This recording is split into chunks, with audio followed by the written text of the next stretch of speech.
Hey, what's up YouTube? This is AppSoldier800 here, coming at you guys today with a new Yu-Gi-Oh! Deck profile. And I'm going to be profiling today on a deck that I've been working on since my last deck profile. And it's a deck that I like to call Reptile Swarm.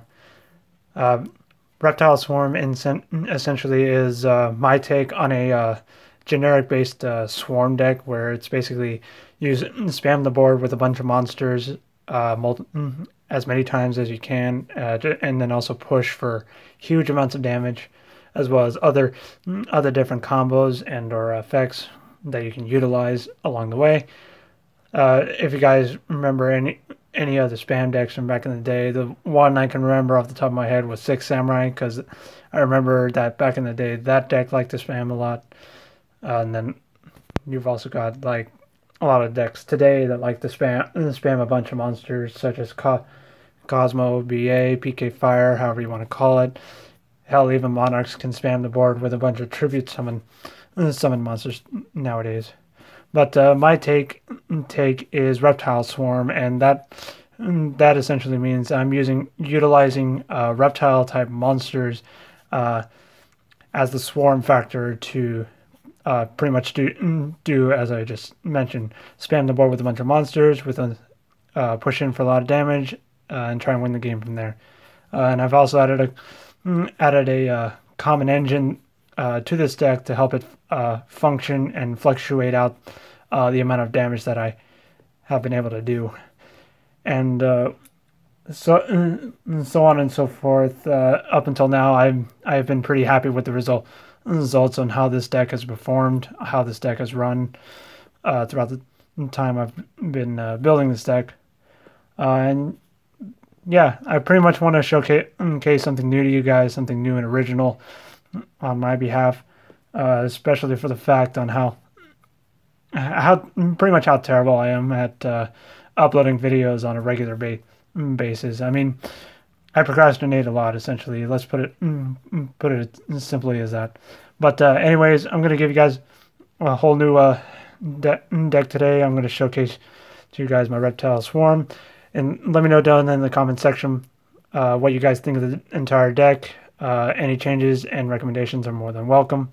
Subscribe if you'd like to see more videos from me. And without further ado, let's just get straight into the deck. Sorry. Let's start off with the monsters. So first I'm running 3 Alien Shocktroopers and 2 Alien Ammonites. These monsters right here are basically your mini Alien engine, as I like to put it, because these two alone allow you to go into your synchro plays, as well as the one alien synchro monster that aliens have throughout the entire their entire existence, essentially. Alien Shocktrooper is a level 4 Earth attribute reptile type monster with 1900 attack and 800 defense. So it alone has really nice stats, and is able to pretty much run over a majority of the monsters that are normal summonable throughout this game and whatnot. An Alien Ammonite is a level 1 light attribute reptile tuna monster, and it also has an effect where simply put, whenever it's normal summoned, you're able to target a level 4 or lower alien monster in your graveyard and special summon it. And if you don't do anything with that monster, it'll be destroyed during the end phase.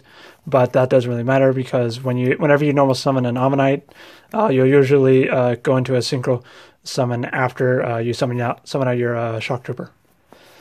And also its stats is 500 and 200, which is kind of irrelevant. But unless you want to push in for a lot of damage, if you have other monsters out on the board, you just normal summon Ammonite, get out the Shocktrooper, and then attack with them, as well as any other monsters you have out on the field for huge amounts of damage. Because again, it's a swarm deck, Reptile Swarm. Swarm the board, bunch of monsters, and a lot of damage. And then we're also running the 1 Rescue Rabbit. Since we're running a set of normal monsters, it's always fun and best to run Rescue Rabbit, so that if you top deck Rescue Rabbit, it's always nice to use its effect to special summon out your Shocktroopers. And if you have an open board for a clear direct attack, you can just go ahead and attack with your summoned Alien Shocktroopers, and then go in your main phase 2 for an Exceed summon, preferably into King of the Fair Limbs, so you can search out your Ammonite if you don't have it already in your hand. But the one Rescue Rabbit really works really well in the deck, and for this sense alone, pretty awesome. Then we're also running 2 Kagetokages to add to the rank 4 aspect of the deck. The one downside for Kagetokage is that he can't be used for a synchro summon, which kind of sucks, because if I was able to synchro summon with this card, the combos would be pretty nuts. But Kagetokage, we all know what he does. Whenever you normal summon a level 4 monster, you can special summon Kagetokage right out from your hand. So Kagetokage, really helpful and awesome for those rank 4 Xyz plays. And then the last of the reptile monsters in the main deck, we're running 1 X-Saber Palomuro. This essentially is purely for the fact that most of my monsters in this deck are Earth attributes, apart from Kagetokage, which gives me access to Naturia Beast plays. And it's also searchable with King of the Fair Limbs in the extra deck. So that alone is also pretty helpful. And the added factor for me going into Naturia Beast is one of the reasons I kind of like running this card in the deck. But lo and behold, this is pretty much all of the reptiles I'm running in the main deck, apart from Rescue Rabbit. But in a sense, he kind of counts as a reptile monster because Rescue Rabbit special summons out your Shocktroopers. Then for the rest of our monsters, for the added engine we're running is pretty much what most people have called the Clown Blade engine, which is pretty much 3 Heroic Challenger Assault Halberds, 1 Heroic Challenger 1000 Blades, and Performage Trick Clown. Assault Halberd, really simple monster, level 4 Earth attribute warrior type monster with an effect that reads when if your opponent controls monsters and you control no monsters, you can Cyber Dragon him out from your hand. When he inflicts damage, you're able to search another heroic card from your deck to your hand, so you can search another Halberd from your deck to your hand. And it also has a piercing battle damage effect as well. So you're able to still do minor bits of damage in order to get Halberd's effect off, in order to search your deck for another Halberd or 1000 Blades if you need 1000 Blades. And then 1000 Blades is really self-explanatory as well. While it's in the graveyard, whenever you take any kinds of damage, but for once a turn, you're able to special summon 1000 Blades out from your graveyard to your field in face-up attack position. So that's a really nifty resurgence effect in order to continue your Synchro and or your Xyz plays. And it also combos really nicely with Trick Clown. At this point, we already all know what Trick Clown does, but as a refresher, whenever Trick Clown is sent to the graveyard, you can target itself, special summon it out to the field, its stats go to 0, and then you take 1000 points of damage. And since for the fact that you take effect damage, 1000 Blades is able to summon itself out to the field as well, if it's also in the graveyard at the time you send Trick Clown. So we all pretty much know what the Clown Blade combo does nowadays, but this Heroic Challenger Clown Blade engine has worked really well in supporting my Reptile Swarm deck in the terms of swarming the board with a bunch of monsters and whatnot. And it's also given me like a lot of search capabilities that this deck is able to do and produce. And another additional effect that 1000 Blades has is when he's out on the field, you can discard another Heroic Challenger monster in your hand to special summon another one from your deck. So if you have this on the field, you have a Halberd in hand, you can use its effect to discard the Halberd in your hand, special summon out the other one. And if you want to, you can go ahead and for an attack right then and there with Halberd to search out your last Halberd. The only caveat, when you use that effect of 1000 Blades, he'll go to the defense. So it's preferably, if you have it in your extra deck, to go for Heroic Champion Excalibur, which I do run. And then the last of the monsters, we're running Triple Maxx. because a lot of decks these days are special summoning a lot, and it's kind of needed at this point. And that's pretty much it for the monsters. Now onto the spells. It's really minimal spell count, but it works in the long run anyways. 1 Allure of Darkness, 1 Foolish Burial, 1 Regeki, Reinforcement of the Army, and 1 Soul Charge. For multiples, we're running double Instant Fusion and double Shuffle Reborn. Real quick explanation for Shuffle Reborn right quick.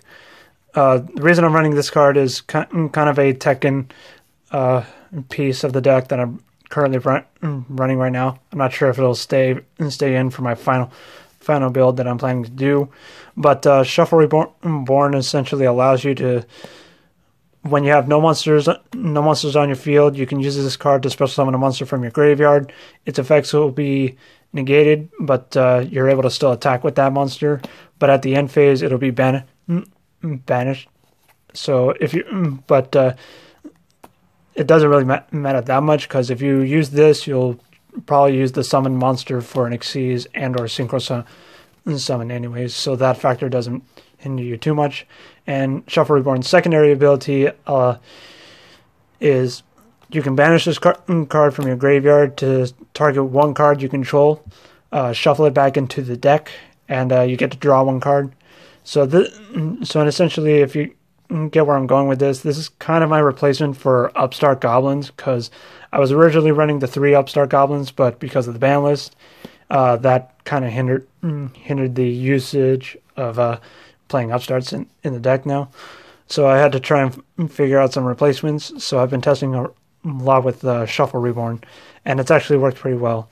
And the other negative factor that Shuffle Reborn has when you use its banish effect, banish from graveyard to shuffle a card back to draw a card, is at the end phase you'll have to banish a card from your hand. However, if you're able to use up your hand before the end of the turn, you won't be able to you won't have to banish any card from your hand, because you pretty much have no hand to banish in the first place anyways.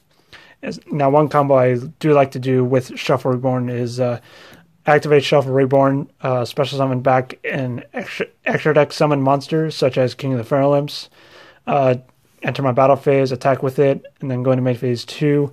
Use Shuffle Reborn's Grave effect to banish, and then shuffle the extra deck monster back into the extra deck so that you can use it again.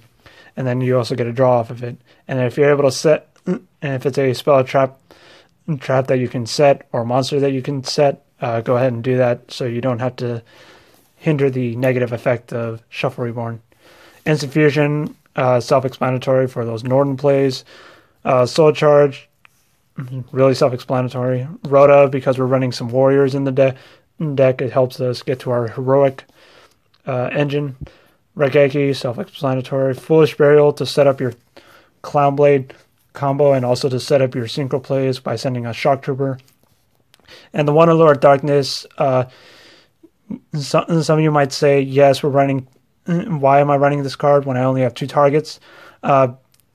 Simple as can be, since I'm only running 2 targets for Allure of Darkness, I am still able to search those targets with King of the Feral Imps. So this has actually worked really well as a somewhat Upstart Goblin replacement as well. But that's it on the spells. Now onto the traps. We've got, for the singles, we got 1 Bottomless, 1 Solemn Strike, 1 Solemn Warning, 1 Time Space Trouble, and 1 Traptrix Trouble, and Vanity's Emptiness. That's it for the singles. For the multiples, we got double Call of the Haunted. Really awesome with when you can use this card with Norden, because Instant Fusion, when you use it, counts as a fusion summon. So the plays you can do with this and Norden are just ridiculous. Double Fiendish Chain, really awesome effect negation, and it's kind of pinnacle for the pinnacle and the reasons why I'm running this, because the synchro that the alien archetype has, its effect requires face-up spell and trap cards in order to use its effect. So that's one of the reasons why I'm running 2 Fiendish Chains instead of 3 Solemn Strikes and whatnot. I would run 3 Solemn Strikes, but I'm not too sure yet if I want to commit $100 or something for 2 more copies. And then the rest of our multiples, we got 2 Offering to the Snake Deity. Essentially, the Icarus attack for reptile-type monsters. You destroy 1 reptile monster you control and 2 cards your opponent controls. So the destruction is pretty much simultaneously. And then 2 Storming Mirror Forces to counteract cards that can't be destroyed by card effects or by battle in sense. Purely for the Cosmo matchup, more so than anything. But that's it for the traps and the main deck. Now onto the extra deck, and it's pretty self-explanatory. The 1 Norton to go with our Insta-Fusions. For Synchros, we got 1 Armades, Cosmic Fortress Golgar, Naturi Beast, and the 1 Trishula. Armades, really self-explanatory, really good against flip effects and graveyard reliant effects for when they're destroyed by battle and whatnot, so that's really helpful. Naturi Beast, self-explanatory, negate every single spell card your opponent tries to activate. Trishula, because Trishula is awesome. Now this is the card that aliens have going for them and pretty much have in their entire arsenal. Cosmic Fortress Golgar is a level 5 light attribute reptile type synchro monster, 2600 attack, 1800 defense, and its attack alone is the highest of any level 5 synchro monster in the game. Its effect reads as follows. You can only, once per turn, you can select any number of face-up spell trap cards on the field, return them to the owner's hands, and then you are able to distribute new alien counters or A counters among monsters on the field up to the number of cards or equal to the number of cards that you returned. So if you returned your 2 face-up spell and trap cards, such as a Phoenix Chain and a Call of the Haunted, you return those, as well as maybe your opponent's Pendulum Scale. Return everything to the hand, and you're able to distribute 4 alien counters to monsters on the field. I mostly always put the alien counters on Cosmic Fortress or Golgar most of the time, but its secondary effect is once a turn you can remove 2 alien counters from anywhere on the field to destroy 1 card your opponent controls. So Cosmic Fortress Golgar acts like a control disruptor. You're able to use it to bounce effect to replay some of your spell and trap cards, mainly your trap cards such as your Phoenix Chains and your Call of the Hunters, to continue your effect negation and to continue your special summoning plays. Because again, Swarm, you want to get as many monsters out on the field as possible, as well as a lot of damage. And I just love this card a lot ever since I started playing this deck. Cosmic Fortress Golgar, in my opinion, the highlight of this entire deck, and probably so Trishula, because this deck is very consistent at making Trishula. But that's it for the Synchros, and onto the XCs. They're really self-explanatory, no need to explain too much of anything of them at all. But we got Abyss Dweller, Castel, Daigusto Emerald, Dark Rebellion Xyz Dragon, Diamond Direwolf, Heroic Champion Excalibur, because we're running warriors in the deck, and really awesome at getting over some of the big Cosmo monsters. Although with Dark Planet coming out, I'm not sure if I'm going to continue running the warrior engine anyways.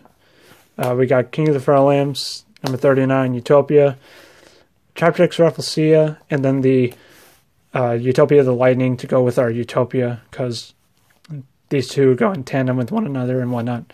But that is it, guys. That is my entire Reptile Swarm deck. Just let me know what you guys think of the entire deck again in the comment section below. I've really enjoyed playing this deck a lot. If you guys want to build it yourselves, you can go ahead and do so and see all the combos that this deck is able to do and produce. This has just been a really fun deck for me as of late. Ever since my last deck profile, I just wanted to find something new and innovative, and I think I found my marquee or my new signature deck that I'm going to try and continue to build stronger, to continue to develop it more, and kind of continue to learn and also probably progress its abilities that it's able to do. But anyways, hope you guys enjoyed today's deck profile, and yeah, hope you guys enjoyed it in general, and let me know what you guys think.